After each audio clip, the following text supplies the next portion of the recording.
Assalamu alaikum aux musulmans. Donc, surat l'araignée, Al-Ankabut. Au nom de Dieu, le clément, le miséricordieux. Alif Lam Mim. Les hommes s'imaginent-ils qu'on les laissera dire nous croyons sans les mettre à l'épreuve? Nous avons déjà mis à l'épreuve ceux qui les ont précédés. Dieu connaît parfaitement ceux qui disent la vérité et ceux qui ne font que mentir. Ceux qui commettent de mauvaises actions croient-ils pouvoir nous échapper? Comme ils raisonnent mal. Celui qui espère rencontrer Dieu doit savoir que le terme fixé par Dieu aura immanquablement lieu et que Dieu est celui qui entend tout et qui sait tout. Quiconque lutte pour la cause de Dieu ne lutte en réalité que pour lui-même, car Dieu se passe volontiers de tout l'univers. Ceux qui croient et font le bien, nous effacerons leurs péchés et nous les rétribuerons selon les meilleures œuvres qu'ils auront accomplies. Nous avons recommandé à l'homme d'être bon envers son père et sa mère. Mais si ceci te pousse à m'associer ce dont tu n'as aucune connaissance, ne leur obéis pas. C'est vers moi que vous ferez tous retour, et je vous ferai alors connaître tous vos œuvres. C'est ainsi que nous admettrons au nombre des saints ceux qui auront cru et pratiqué le bien. Certains hommes disent « Nous croyons en Dieu », mais s'ils ont à souffrir pour la cause de Dieu, ils considèrent l'épreuve infligée par les hommes comme un châtiment de Dieu. En revanche, quand un secours est accordé par ton Seigneur aux croyants, ils s'empressent de dire « N'étions-nous pas avec vous ?» comme si Dieu n'est pas le mieux informé de ce que recèlent les cœurs. Certes, Dieu connaît parfaitement les croyants, comme il connaît parfaitement ceux qui sont hypocrites. Les négateurs disent aux croyants « Suivez notre voie et nous nous chargeons du poids de vos péchés. » En vérité, ils sont incapables de s'en charger. Ils ne font que mentir. Mais ceux qu'ils auront sûrement à porter le jour de la résurrection, c'est le fardeau de leurs propres péchés, ainsi que d'autres fardeaux encore en plus des leurs. De même qu'ils auront sûrement à répondre de leurs inventions mensongères. Nous avons envoyé Noé auprès de son peuple. Il demeura parmi eux 950 ans, puis le déluge vint les surprendre en pleine iniquité. Nous sauvâmes Noé, ainsi que ceux qui se trouvaient dans l'arche avec lui, et nous fîmes de cet événement un signe pour la postérité. Nous avons également envoyé Abraham, qui dit à son peuple « Adorez Dieu et craignez-le. C'est le meilleur que vous puissiez faire si vous saviez. En réalité, vous n'adorez en dehors de Dieu que des idoles, et vous n'inventez que des mensonges. Les divinités que vous adorez en dehors de Dieu n'ont aucun moyen pour vous assurer votre subsistance.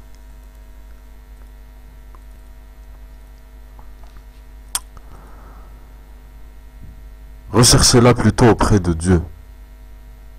Adorez-le, louez-le, c'est vers lui que vous ferez retour. Si vous criez à l'imposture, d'autres peuples avant vous l'ont déjà fait.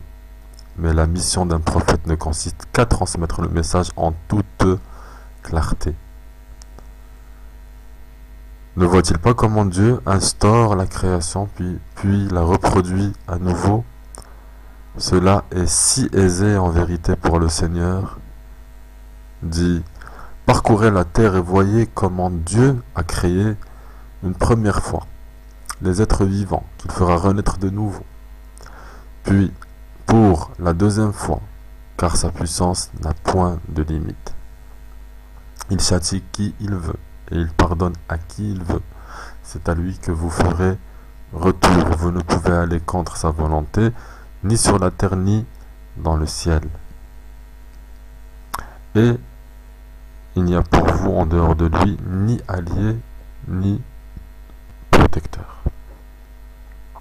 Ceux qui nient l'épreuve de Dieu ainsi que leur rencontre avec lui, ceux-là n'auront rien à espérer de ma miséricorde. Ceux-là subiront un châtiment de Dieu.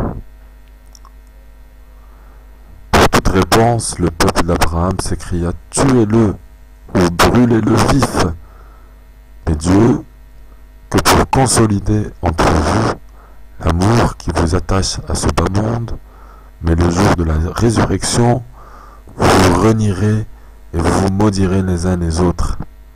Et sans pouvoir bénéficier d'aucun secours, vous aurez l'enfer pour dernière demeure. Lot crut en lui et Abraham dit: je me réfugie auprès de mon Seigneur, car c'est lui le tout-puissant, le sage. Nous avons fait don à Abraham, d'Isaac et de Jacob, et nous avons établi dans sa descendance la prophétie et l'écriture.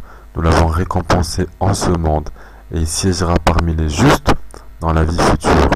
Nous avons également envoyé Lot, qui dit à son peuple: vous pratiquez un vice auquel nul peuple avant vous, de par le monde, ne s'est livré. Ainsi, vous vous adonnez à l'homosexualité et au brigandage, et vous vous livrez à des actes abominables dans vos assemblées. Mais leur seule réponse fut la suivante: fais descendre sur nous le châtiment de Dieu, si tu es véridique. Seigneur, dit Lot, viens à mon secours contre ces corrupteurs. Et lorsque nos émissaires vinrent annoncer à Abraham la bonne nouvelle, ils lui déclarèrent: nous allons anéantir les habitants de cette cité, car ce sont des gens véritablement pervers. Mais Lot est parmi eux, dit Abraham. Nous savons mieux que quiconque ceux qui s'y trouvent, répondirent les émissaires. Nous le sauverons, lui et les siens, excepté sa femme, qui est du nombre des condamnés. Et lorsque nos émissaires se présentèrent chez Lot, celui-ci, se sentant incapable de les protéger, fut très affligé à leur arrivée.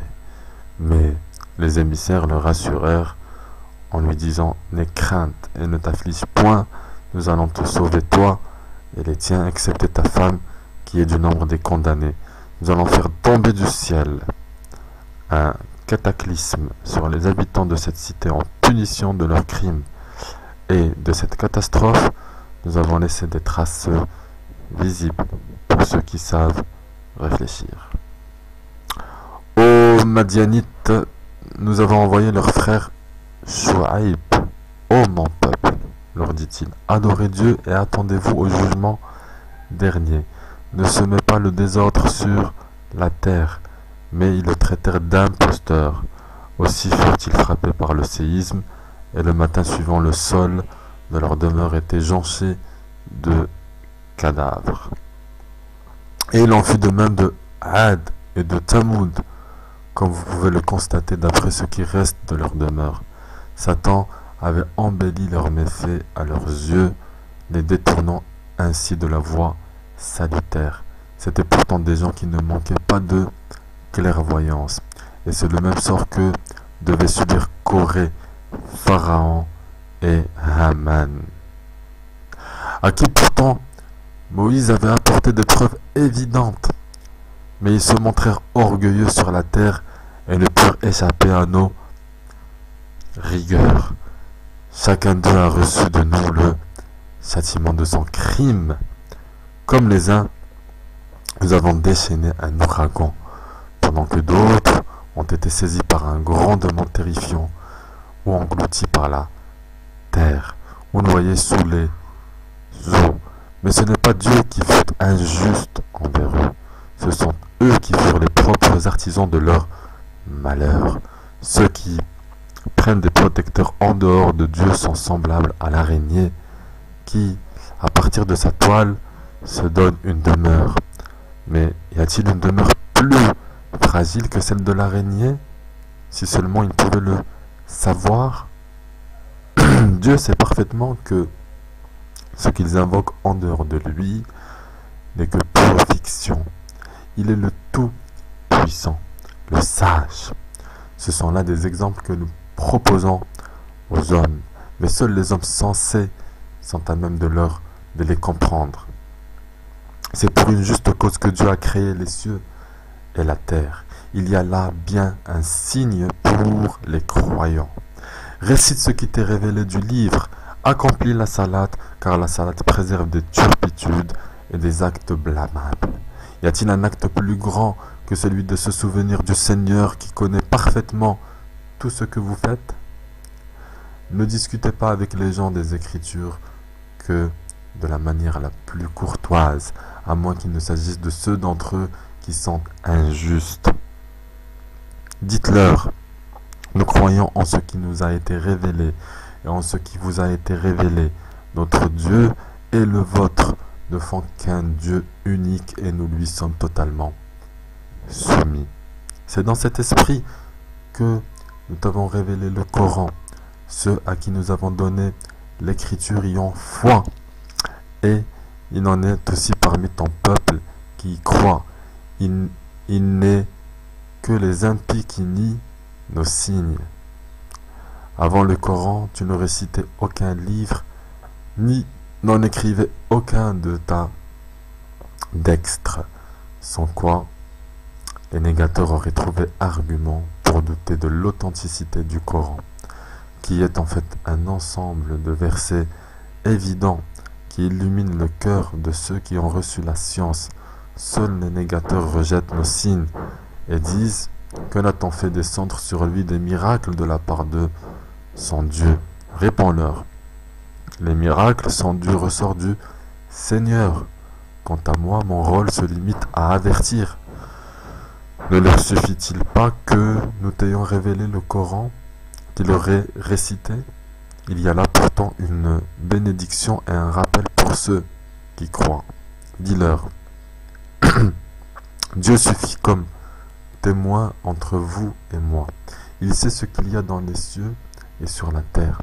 Quant à ceux qui ont choisi l'erreur et qui refusent de croire au Seigneur, ce sont ceux-là les perdants.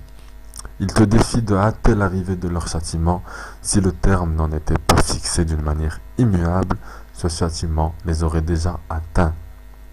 Et assurément, il les frappera à l'improviste sans qu'ils l'aient pressenti. Ils te défient de hâter leur supplice alors que la géhenne est là, cernant les négateurs de toutes parts. Le jour où le châtiment les enveloppera de la tête aux pieds, il leur sera dit: goûtez le fruit de vos œuvres. Ô mes serviteurs qui avez foi en moi, ma terre est assez vaste pour tout contenir. N'adorez que moi. Tout être vivant goûtera la mort, et c'est vers nous que se fera votre retour. Et ceux alors qui auront cru et auront accompli de bonnes œuvres, nous leur assignerons dans le paradis pour l'éternité des demeures hautement situées et sous lesquelles coulent des rivières. Quelle belle récompense que celle de ceux qui font le bien, qui se montrent endurants et placent leur confiance en leur Seigneur. Que d'animaux sont inaptes à se procurer leur nourriture, et cependant Dieu pourvoit leur subsistance et à la vôtre. Dieu entend tout et sait tout. Si tu leur demandes: qui a créé les cieux et la terre? Qui a assujetti le soleil et la lune? Ils répondront sûrement: c'est Dieu. Pourquoi alors se détourne-t-il de lui? N'est-ce pas Dieu qui prodigue ses richesses ou les mesures à qui il veut parmi ses créatures? Et dans la science englobe toutes choses. Et si tu leur demandes: qui fait tomber l'eau du ciel pour revivifier la terre après sa mort? Ils répondront sûrement: c'est Dieu. Dit: louange à Dieu. Mais la plupart d'entre eux ne raisonnent pas. La vie d'ici-bas n'est que jeu et divertissement, alors que la véritable vie est celle de la vie future. Mais les hommes le savent-ils? Quand ils se trouvent à bord d'un bateau, c'est Dieu qu'ils invoquent en lui vouant un culte sans partage. Mais dès que Dieu les sauve, en les ramenant sur la terre ferme, ils ne tardent pas à lui donner des associés. Qu'ils manifestent donc leur ingratitude devant les bienfaits que nous leur avons accordés et qu'ils jouissent des biens éphémères de ce monde. Un jour ils comprendront leur erreur. Ne voit-il pas que nous avons établi pour eux une enceinte sacrée et sûre, pendant que l'insécurité et les rapts règnent tout autour? Vont-ils continuer à croire aux mensonges et à méconnaître les bienfaits du Seigneur? Qui donc est plus injuste que celui qui invente des mensonges sur Dieu ou qui nie la vérité quand elle lui parvient? N'a-t-il pas dans la géhenne un asile pour les incrédules? Ceux qui combattent pour notre cause, nous les guiderons assurément sur nos sentiers, car Dieu est avec ceux qui s'appliquent à accomplir des œuvres salutaires.